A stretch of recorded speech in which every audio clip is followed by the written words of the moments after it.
Galactic aliens fed their beast a human child, but what happened next shocked. Beginning. The cargo hold of the alien warship was suffocatingly dark, thick with the stench of iron and ozone.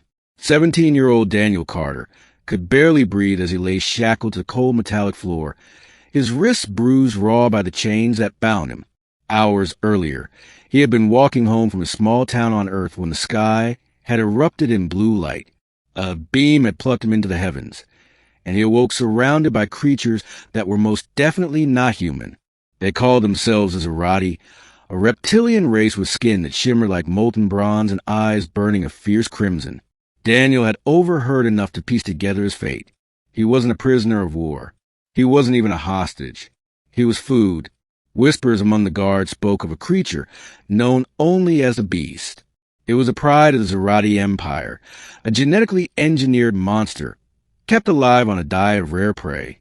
And humans, as it turned out, were considered a delicacy. Daniel was to be a ritual offering, a spectacle for the alien council aboard their flagship crucible. The boy's pulse hammered in his throat. He wanted to scream, but terror clenched his tongue. His parents, his little sister, he would never see them again. He would be devoured by something unimaginable, far away in the void, and no one on Earth would ever know what became of him. Through the grated floor above, Daniel saw slivers of movement. The guards shifted, preparing the ceremonial chamber.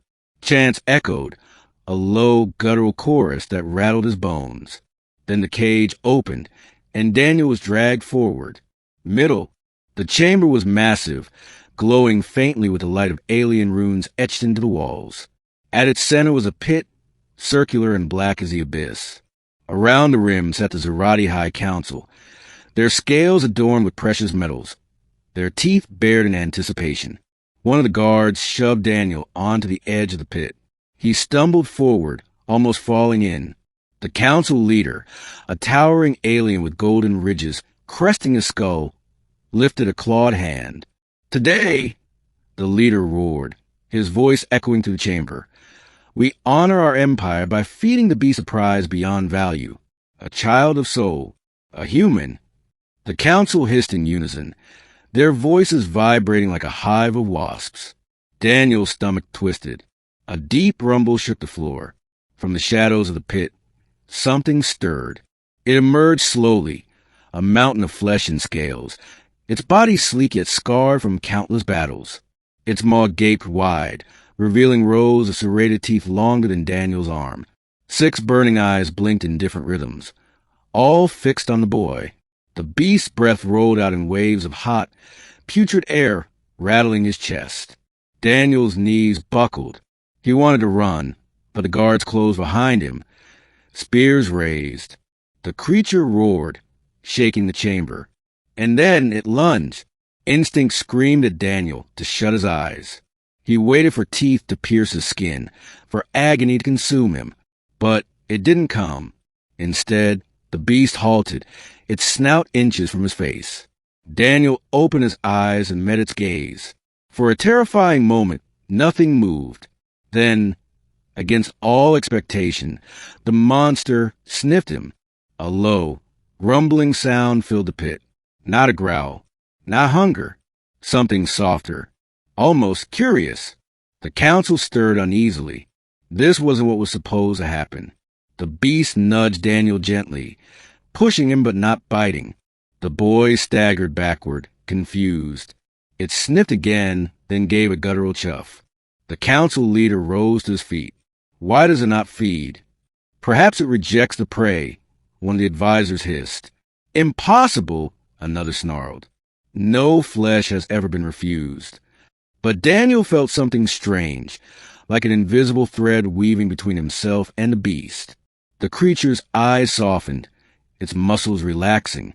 It lowered its massive head, almost bowing, and then Daniel heard it, not with his ears, but inside his mind. Child of soul, not food, not enemy. Kin. Daniel's breath caught. "You can talk," he whispered. The beast's mind voice rumbled deep within him. Not talk, share, bond. Confusion and awe flooded him. Somehow, impossibly, this alien monstrosity, didn't see him as a meal. It saw him as something else entirely. The council erupted in chaos. Some shouted to force the beast to eat. Others demanded the boy be killed immediately. But the leader silenced him with a single strike of his claw against the dais.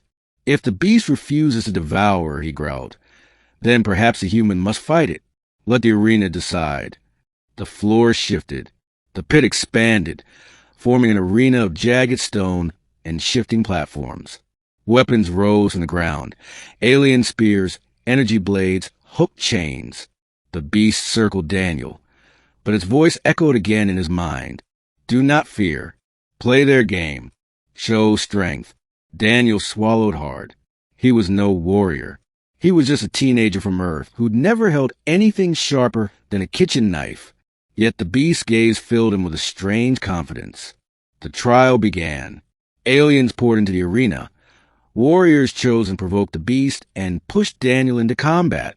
The first charge, their armor gleaming, weapons flashing. Daniel ducked, rolling instinctively, grabbing a fallen blade. The beast moved beside him, a towering wall of muscle, swatting soldiers aside like insects. Yet it never struck Daniel. Instead, it shielded him, knocking enemies toward him just close enough that Daniel had to fight. At first, Daniel barely survived, clumsy, panicked, swinging wildly. But something within him awoke. Each time the beast's mind brushed his, Daniel felt knowledge seep in movements, instincts, the art of survival. He parried, dodged, countered, his body moving with a grace he didn't know he possessed. The council looked on in stunned silence as the boy and the beast fought as one. Finally, when the last warrior fell, the arena fell quiet. Daniel stood trembling, weapons slick with alien ichor. The beast towered above him, victorious yet calm. The leader's crimson eyes narrowed. This is unnatural. The beast chooses a human. It bonds. The other counselors hissed in dismay. Bonding was sacred, an unbreakable link between mind and mind, heart and heart. The beast had never bonded with any Zerati. That it had chosen a mere human was unthinkable. Daniel, panting, looked up at his unlikely ally. What happens now? He whispered. The beast's answer rumbled in his skull. Now, child of soul, we escape. Ending. The escape was chaos. The beast, empowered by the bond, unleashed fury upon the warship.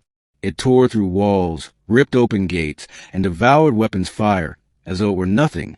Daniel clung to its back, guiding where he could, their thoughts weaving together into one mind. Guards scrambled, alarms blared, but nothing could stop them.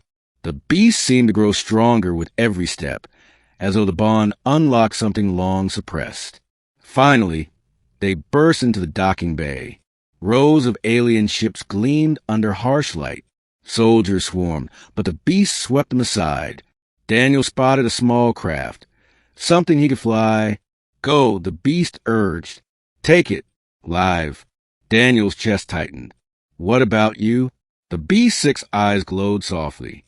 I was made to be a weapon, a prisoner.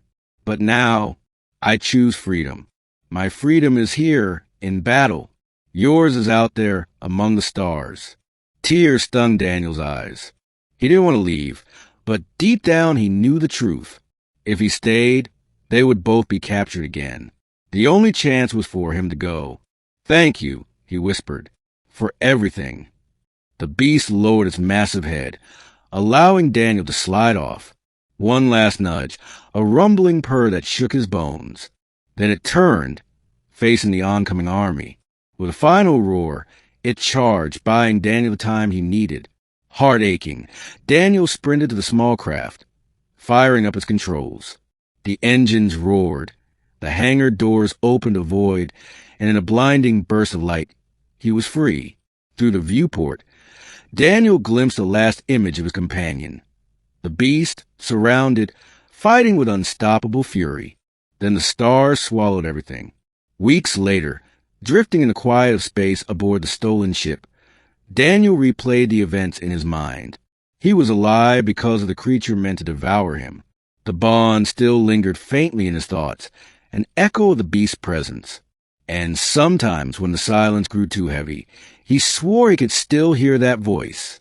Child of soul, not food. Kin, Daniel set a course for Earth, determined to warn humanity. The Zerati would come again. But now he carried something they had never expected. A connection, a secret weapon, and a promise. For he knew the truth that would shock every corner of the galaxy. The beast had not eaten